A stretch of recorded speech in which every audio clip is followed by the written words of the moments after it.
The story starts with a kid playing a strategy RPG on his PC, even while in the hospital.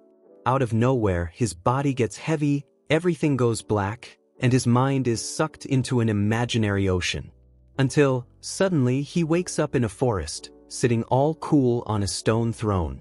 And to complete the isekai combo, a woman approaches, speaking to him as if she'd been waiting for the handsome guy to wake up. When she steps out of the shadows, it hits the kid right away. It was none other than Atu Amacinta, an elf who called him king. The game he was playing in the hospital was a dark fantasy strategy simulator called Eternal Nations, and the character he loved most, the one standing right in front of him now, was this very elf. Now, he couldn't help but wonder, should he act like the king she claimed he was? It was clear she saw him as the leader of Minogra. Sensing his confusion, the girl smiles and says, "It's all right, Takuto." After all, he beat Nightmare difficulty using what was considered the hardest civilization in the game, the ruined civilization, Minogra. Because of that, Era Takuto became the legendary player at the very top of the global leaderboard. Atu, for her part, remembered every moment they played together, how they had conquered the world side by side time and again, so there was no need for him to worry, she knew exactly who he was. Thinking back, Takuto realized Atu matched his own playstyle, maybe because he'd always wanted to be as strong as she was. Tears welled up in his eyes as he admitted how happy he was to finally speak to his favorite character. She said she felt the same. Takuto asked if this was heaven, and if Atu was the one who'd brought him here, but she explained that she, too, had simply appeared in this place out of the blue, and it didn't seem much like paradise. If anything, she thought, it felt more like the world of Eternal Nations, no doubt about it. She said it was a miracle, and it was a true honor to meet her master in person.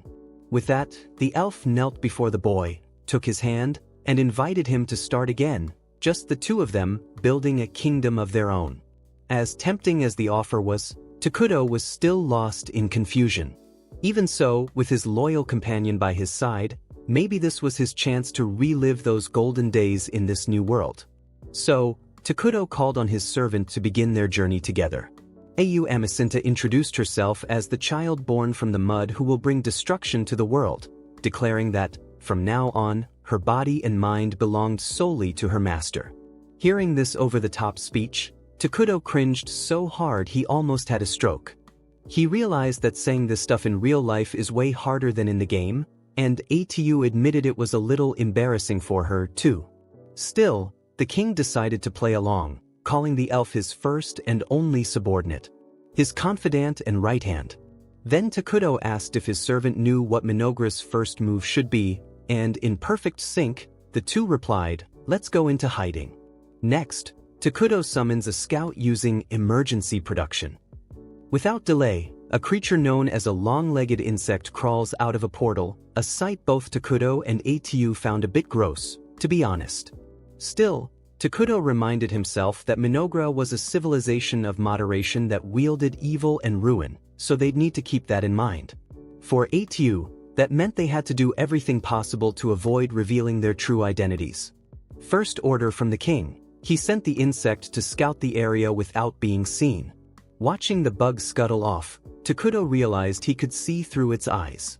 That summoning had cost him 100 mana, leaving him with 100 more. To set up the base, the operations sector, would cost another 20. Atu lays down the law that emergency production costs a ton of mana, so they should be careful with their spending. Takuto admitted he really wanted to create a warrior to defend them, but that would probably drain all his mana. Speaking of combat, the elf pledged to do her best, or at least, that's what she wanted to say, if she weren't so weak right now. Takuto understood. Atu was a hero unit who got stronger over time, but at the moment her strength was only 3, less than even some basic enemies. In short, their entire plan to build Minogra was at serious risk if they were attacked by pretty much anything. Using the scout's vision, Takuto surveyed the land around them, forest as far as the eye could see. So far, no monsters in sight. Au thought the forest was a perfect place to hide, but found it strange that the long-legged insect hadn't spotted a single animal along the way. Even worse, Takuto realized there was absolutely nothing to eat. All they could do was stay alert and hope something turned up. Atu apologized for not being more helpful, but the boy told her that just having her company was more than enough, making her eyes shine with joy. Seeing her so moved, he thought to himself how hard it had been to notice these little things in the game, but Atu's personality really was just like this. Putting that aside, through the scout's eyes, Takuto soon discovered a community of dark elves not far away. He explained that this type of elf tended to be neutral, maybe leaning a bit toward evil, which, honestly, was a relief. At the very least, it confirmed that they really were in the world of eternal nations. On the downside, if there was another civilization's settlement nearby, it could spell trouble. Avoiding war at the start of the game was crucial. So, their top priority was to find a safe place to settle, but before that, they needed to keep an eye on the Dark Elves and gather more information. If things went south, they'd just have to make a run for it. Suddenly, speak of the devil, a small group of Dark Elves appeared before the stone throne where Minogra's two companions sat.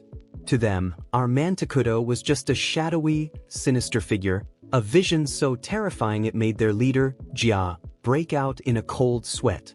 Convinced he was witnessing the devil himself, incarnate, knowing his actions could decide the fate of his entire race, Jia composed himself and stepped forward. Bowing, he introduced his companions as members of the Mazeram clan. His own name was Jia Najeev, and he apologized for entering the forest without permission from what appeared to be the master of these lands. With a chilling expression, Atu recognized that this elf truly understood the gravity of trespassing here, but wanted to know the reason. Jia explained that their clan lived in Iragia, but they were persecuted and forced to flee into the forest. He tried to tell their whole story, but Atu pressed him to keep it brief, making Jia more and more anxious not to make a mistake that would put his people at risk. Amidst this, Takuto commented on how thin the Dark Elves looked, and Jia admitted, with a heavy heart, that they hadn't found any food there. The elf then wondered why his clan had to endure so much suffering, when all they wanted was a peaceful place to live. Out of nowhere, the supposed master of the shadowy forest offered him a handful of apples. Takuto mentioned that they taste delicious if you cut them into the shape of a rabbit. Jia had never seen fruit like this and wondered if it would be rude to try one on the spot. But the rest of his group was too hungry for such concerns. They bit into the apples and smiles spread across their faces. But that wasn't all. Takuto opened a portal and handed out pears as well. Jia bowed even lower, saying there were others like them, including small, starving children. So, instead of eating now, he asked for permission to take the fruit back to the others. Takuto listened, felt sorry for them, and handed over even more food, this time with bread and vegetables too. Witnessing what seemed like a miracle, Jia Najeev reflected on how the Dark Elves had always been despised. Marked by scorn, Jia's people were forced to live in the shadows, and no one had ever reached out to help them. Overwhelmed by such power and mercy, Najeev finally dared to ask, who was this individual sitting on the throne? Meanwhile, back at the Dark Elf settlement, those who hadn't traveled were doing their best to bear the hunger.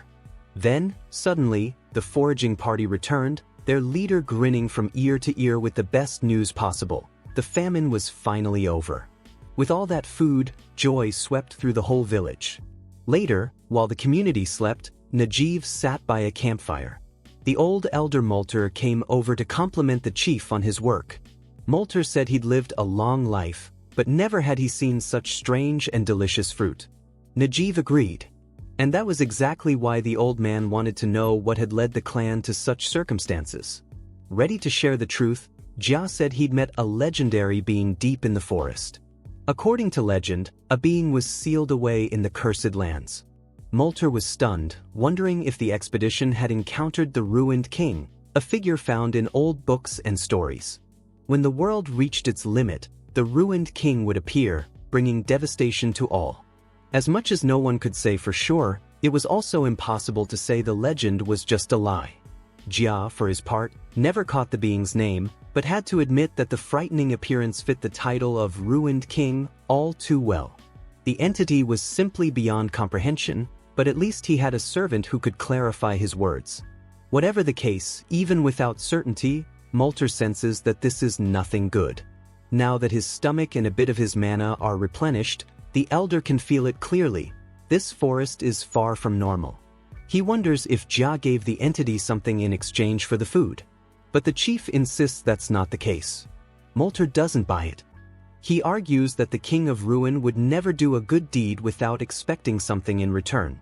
But Jia swears there was no price. It genuinely seemed to be an act of mercy. His Grace, as Jia calls him, saw the dire situation the Dark Elves were in and showed them compassion.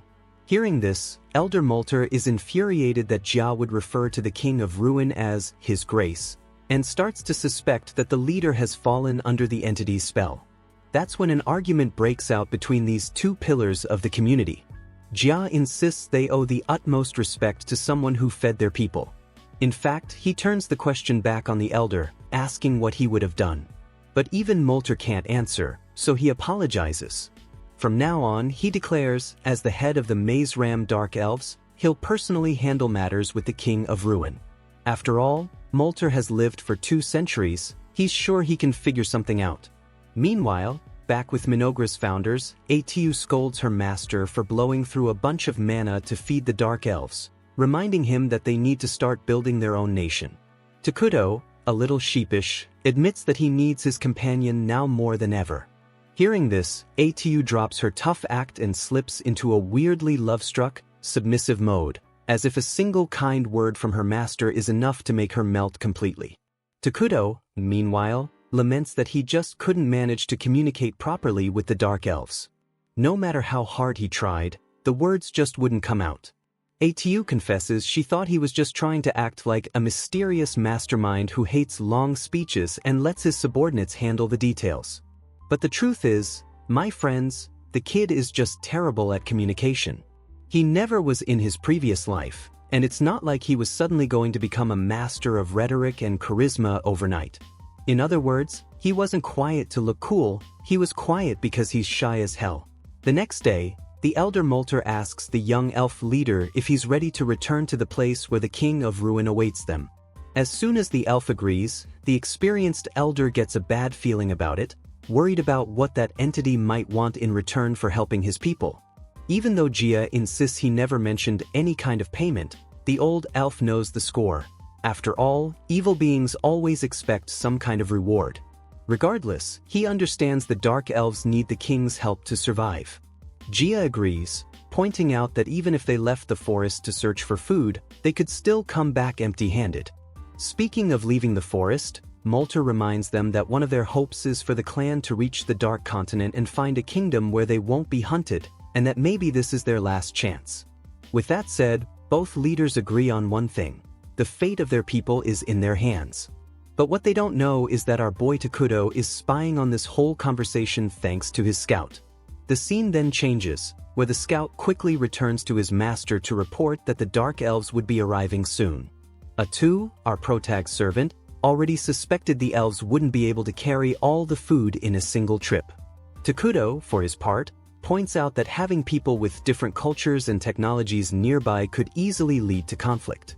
In fact, he'd prefer if they just took the rest of the food and got the hell out as fast as possible. But the truth is, he's worried he won't be able to negotiate with the elves because of his communication problem, which could cause misunderstandings down the line. Seeing this, Atu offers to handle the negotiations on her master's behalf, which would also serve to elevate the king's grandeur. He accepts and thanks her. The scene changes once more, and now we see that as night falls, Jia arrives before the King of Ruin, accompanied by the tribe's elder, who introduces himself as Molter Cordal Mazrim. First things first, Molter expresses his gratitude for the king's generosity, and then asks for the honor of learning his great name. Cautiously, Atu looks at the king, who gives a nod of approval. Taking the hint, she introduces him as Ira Takuto, Lord of the Apocalypse and Ruler of Ruin, and demands he be treated as formally as possible, leaving Jia visibly impressed. Atu also introduces herself, and Molter vows to engrave both their names into the very soul of his people. Watching silently, Takuto thinks everything is going smoothly so far. After that, Atu tells the elves they can take the food and leave. Molter then asks how he could repay the King of Ruin for his help, but the elf woman immediately waves it off, insisting they could never offer anything worthy of the king's greatness.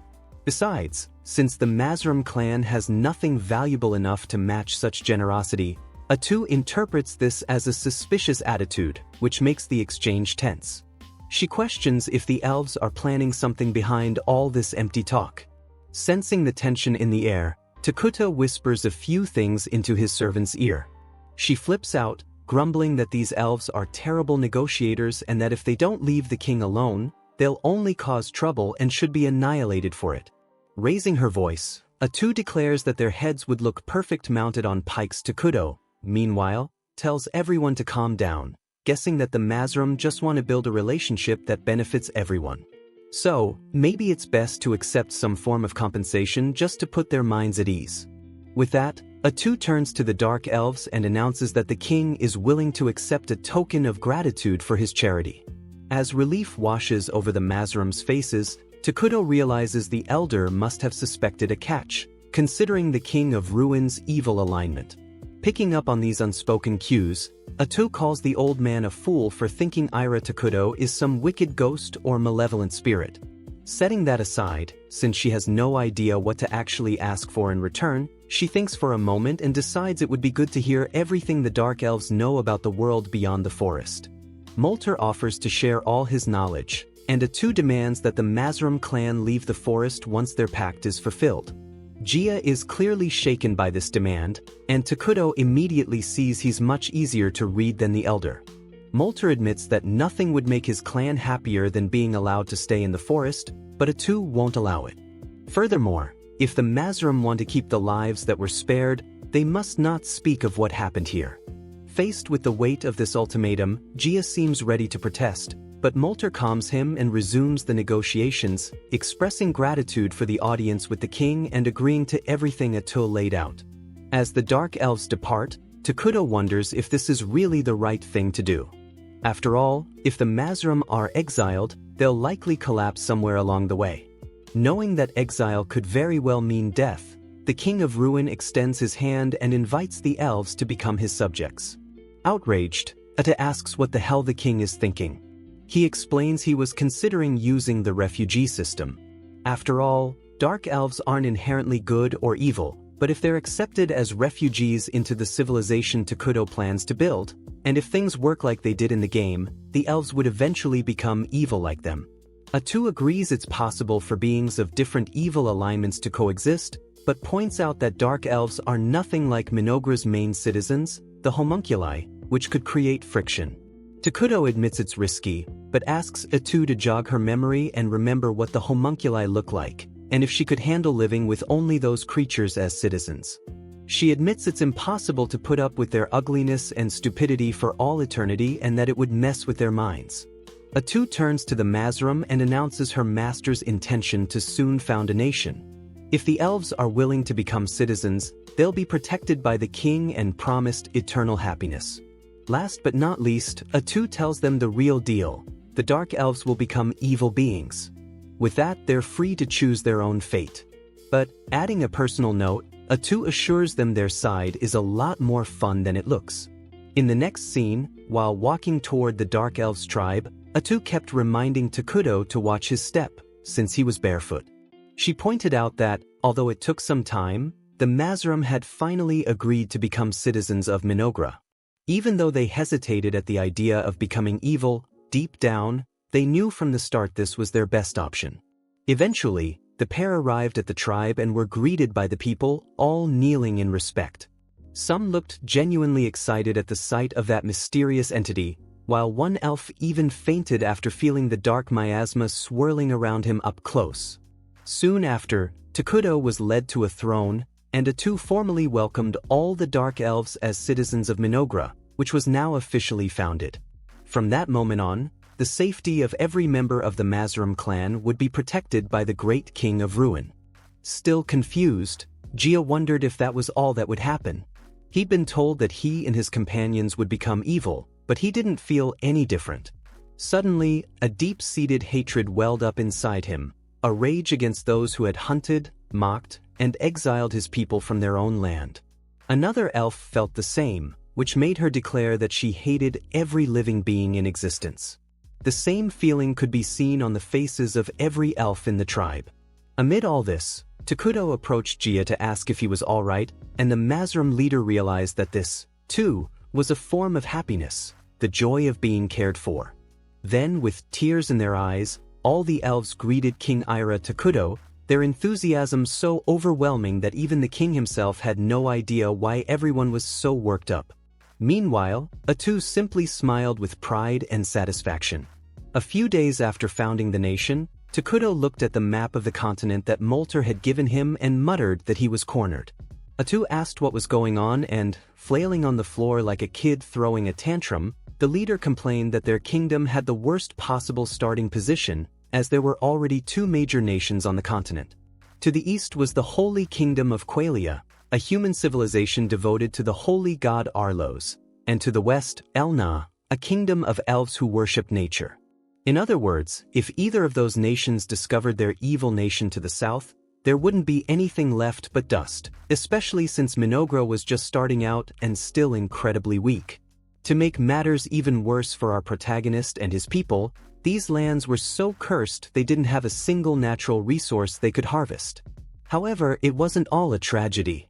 They remembered that Minogra had the homunculi as its base population, who, as fertile and happy as they might be, were still dumb and consequently made it impossible to produce any research.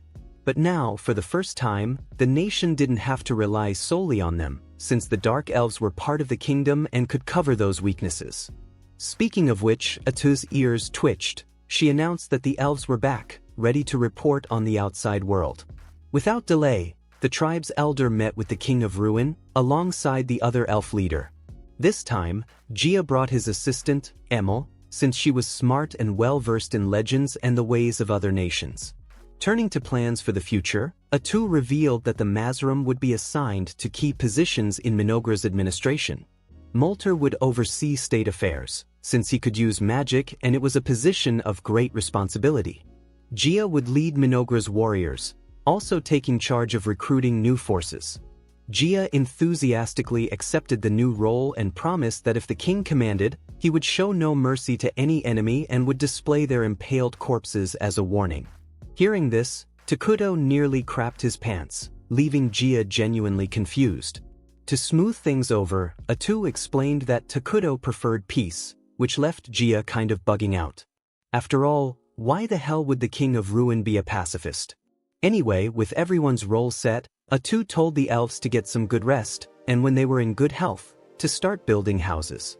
Seeing that Gia had put his foot in his mouth, Molter expressed his deepest gratitude to the king and insisted that, unlike Gia, who only took pride in his muscles, the elder would prove his worth with wisdom. Gia fired back, promising to show off his own vitality, something an old man like Molter could never match. Unsure what to say, Emil just mentioned that she'd work hard, leading Atu to whisper to Takuto that these people seemed a little obsessed with work. Finally, she asked if she should order the gathering of resources, but Takuto suggested developing the area without destroying the forest. Hearing that, Atu turned to Elder Molter to ask if they could collect wood while keeping parts of the forest intact. The elf assured her they could. Their people had always lived in harmony with nature. Hearing this, Gia was baffled not just by how peaceful these elves could be, but also by the fact that the King of Ruin wanted to protect the flora and fauna, despite being considered evil. But that wasn't all. Takuto declared that his citizens should always be reforesting, though it was clear that the Dark Elves had no idea what that meant. Thinking back to the game's tech tree, Takuto guessed, based on what he'd heard so far, that the people in this world were probably at a technological level somewhere around fortress construction. Atu asked if the Dark Elves were familiar with terms like military magic and the 6 main elements. Molter replied that he knew of the 4 main elements, a basic concept in magic. Emil added that she'd never heard any other nation mention military magic. So Atu realized that this world hadn't reached the level of 6-element magic technology yet and was behind in other areas, too. Setting that aside, the elf explained that reforestation was the practice of planting trees where they'd been harvested in order to maintain the environment. Emil admitted this strategy wasn't part of their tradition, while the elder noted that, in reality, it takes centuries for trees to mature after they've been cut down. Atu goes on to say that reforestation is a kind of technology that requires all the main elements and that this knowledge, in fact, comes from their mighty king Ira Takuto. She makes a point of letting everyone know that their king is 100 times more amazing than anyone could imagine, and Takuto can't help but feel a bit embarrassed by all the praise. Still, Atu insists that their ruler's wisdom covers countless fields and that the people of Minogra are blessed to receive his favor.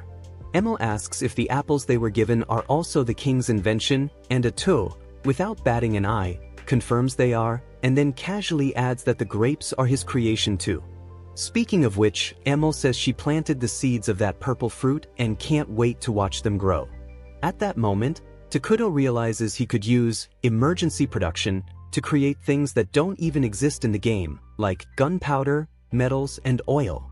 And as soon as the king realizes this, the nation of Minogra is granted the divine privilege, the ruler's ability to produce anything he knows about, with the mana cost varying based on the item's complexity. The scene changes, and now we see a group of soldiers protecting religious figures in a snow-covered region.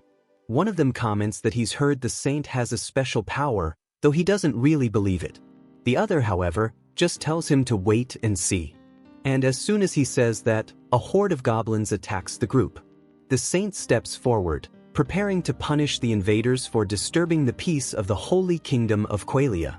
With a single sweep of her staff, she conjures an extraordinary flame that barbecues the monsters, causing the sky to open up and fill the field with beautiful flowers. According to an officer, this power is part of the reason the kingdom of Qualia can keep evil at bay. She buries her enemies in flames and sends them off with flowers. She is one of the 7 great saviors of the continent, Saint Soalina of the Flowered Burials. Beside her, the cardinal announces he's already dispatched the paladins to the nearby villages. The saint, however, brings up the ominous prophecy of an apocalypse in the cursed lands, insisting that paladins should be sent there as well. But the cardinal refuses, saying that showing any interest in the cursed lands is out of the question and that Central Command would never authorize such a mission. Even so, the saint says she'll investigate on her own if she has to, leading the man to remind her she's no longer a simple country girl. Seeing he can't change her mind, he finally agrees to send the paladins under his personal command. With that settled, the cardinal walks away, muttering insults about the country bumpkin saint, while she remains focused only on saving the people of that region. The scene then changes, and over in the cursed lands, Atu rallies the people to get to work and build the nation. Part of that process was building the throne where King Takuto would sit. The elf was so excited she believed Minogra would soon become powerful enough to rule the land and pierce the very heavens. In the midst of this, the elven administrators present themselves to the king to kick off the council meeting and hand the leader a set of garments so he can finally dress like a true king.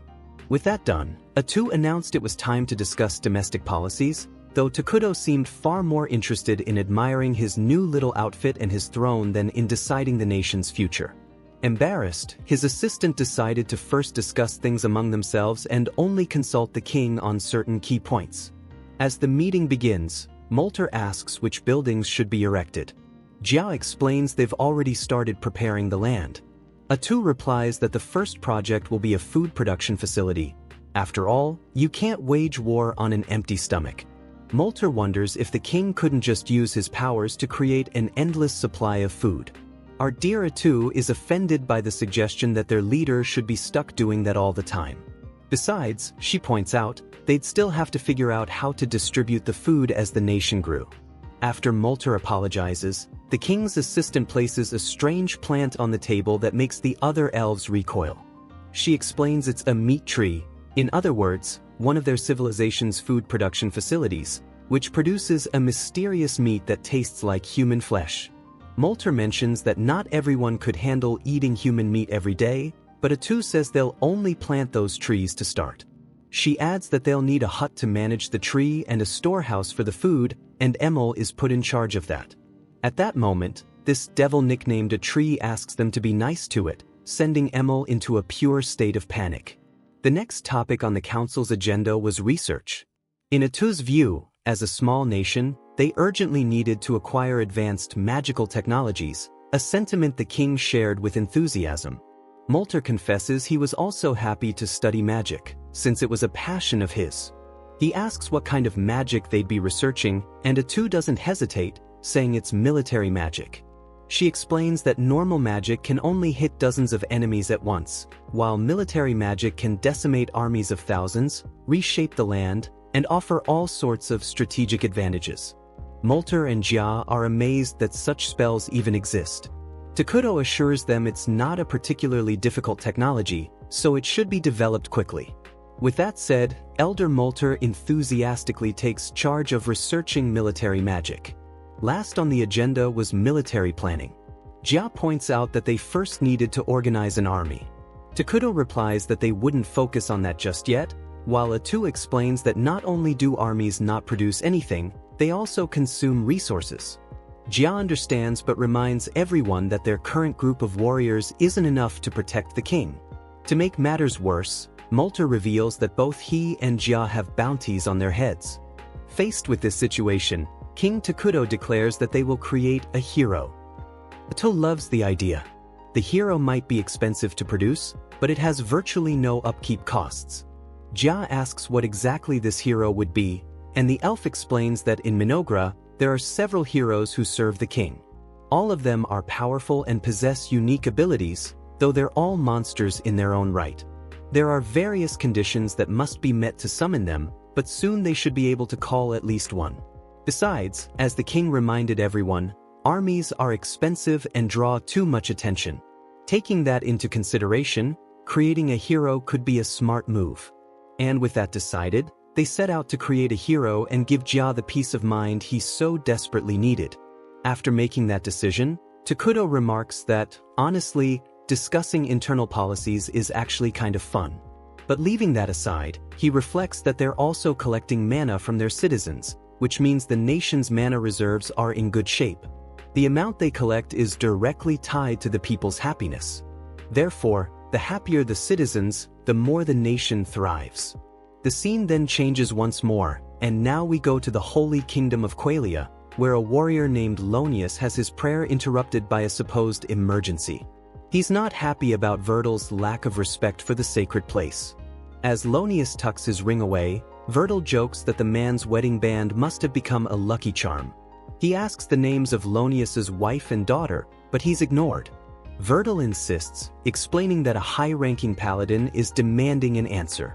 Reluctantly, Lonius replies that his wife is named Marcia and his daughter is Mina. Satisfied, his superior notes that they'll be traveling for a few days and jokes that he was planning to tease Lonius if he started calling out his wife's or daughter's name in his sleep. But unbothered by the mockery, Lonius thinks to himself that while this guy is extremely rude and annoying, on the other hand, his skills are fantastic. In any case, Vertil is annoyed to be sent to the Dark Continent, but Lonius explains it's because they need to investigate a revelation Saint Soalina received. Vertil complains that their unit is far too small for something so delicate, since it's just the two of them, and they've been told to fill out the rest of the party with mercenaries. Lonius agrees it's rare for them to investigate outside their borders, so clearly, there must be a reason they forced Vertil to join him just before departure. As they leave, the pair runs into a group of soldiers who salute Chief Lonius. Vertil assumes his partner must have hired these mercenaries and suddenly gets much more motivated. Lonius considers that, despite Vertil's attitude, he's still a high-ranking paladin, which will definitely boost the team's chances of survival. Back in Minogra, things seem to be going smoothly. Takuto watches the whole process unfold, his eyes filled with joy and hope. He's seen his civilization get started in the game countless times before, but now he gets to witness it firsthand, as if it were real life. And that's just incredible. Soon after, he and Atu are taken by Emil to visit the nation's residential area. According to their guide, the Dark Elves are experts at building homes in the treetops, but since they've been prioritizing the meat trees, not many houses have been built yet. At least the food trees are growing well, and the food storehouse should be finished soon. Emil also mentions that, at the Institute of Magical Research, Elder Molter is gathering those with magical talent to kick off new research. Takuto is pleased with his subordinates' initiative and resourcefulness.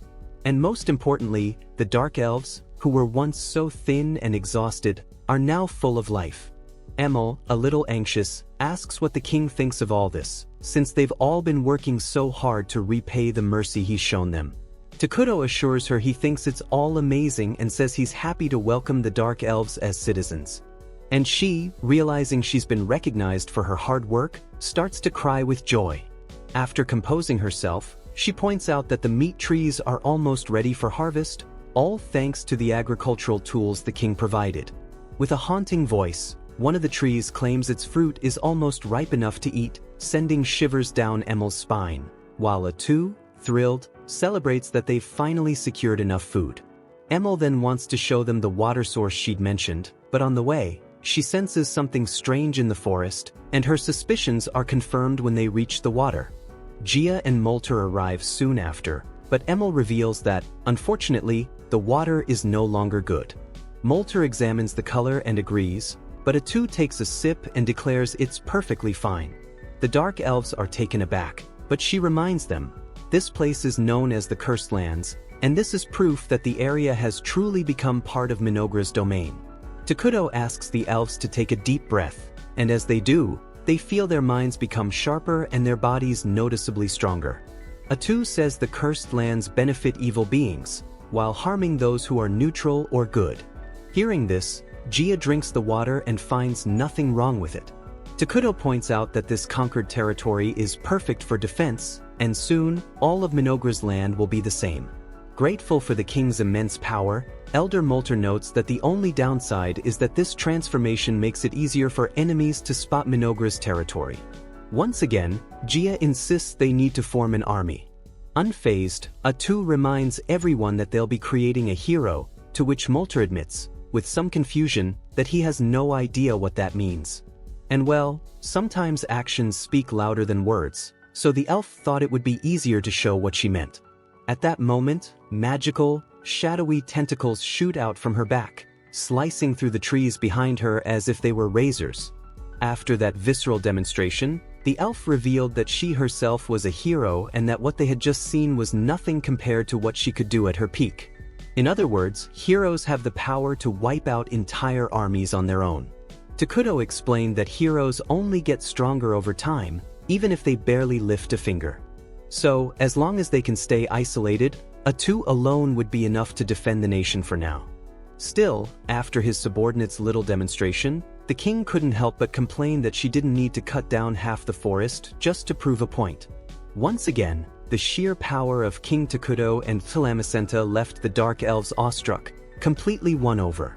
They vow to build a palace worthy of their king as soon as possible. Honestly, Takuto didn't much care for the idea of living in a palace, but the Dark Elves, however, were scandalized by the thought. The idea that the supreme ruler would settle for the same standard as his people filled them with guilt. As Takuto scratched his head, his friend pointed out that building a palace would be expensive, but it could also generate resources and would boost the citizens' happiness. With that, Takuto admitted that, once upon a time, he'd actually wanted a floating castle, so maybe having a palace wouldn't be so bad after all. The Dark Elves were fascinated by the idea of a palace soaring through the sky, something that not long ago would have seemed completely impossible. But after everything they'd witnessed, they were starting to believe that, with their king, even a flying city might one day exist. Once more, the elves fell to their knees and swore to serve their lord with all they had, praying for Minogra's eternal prosperity. Our protag, for his part, was visibly embarrassed by all the attention, but since everyone seemed motivated, he encouraged them to keep up the pace and continue building the nation. The scene changes, and we see that while Minogra is growing, the paladins are on their way, and everything points to a clash being inevitable in the future. But what do you guys think about the development of this new nation? And what do you expect from the meeting of these two groups? Let me know in the comments that you want the next part, smash that like and hype button to support the video, and subscribe and ring that bell so you don't miss the next parts.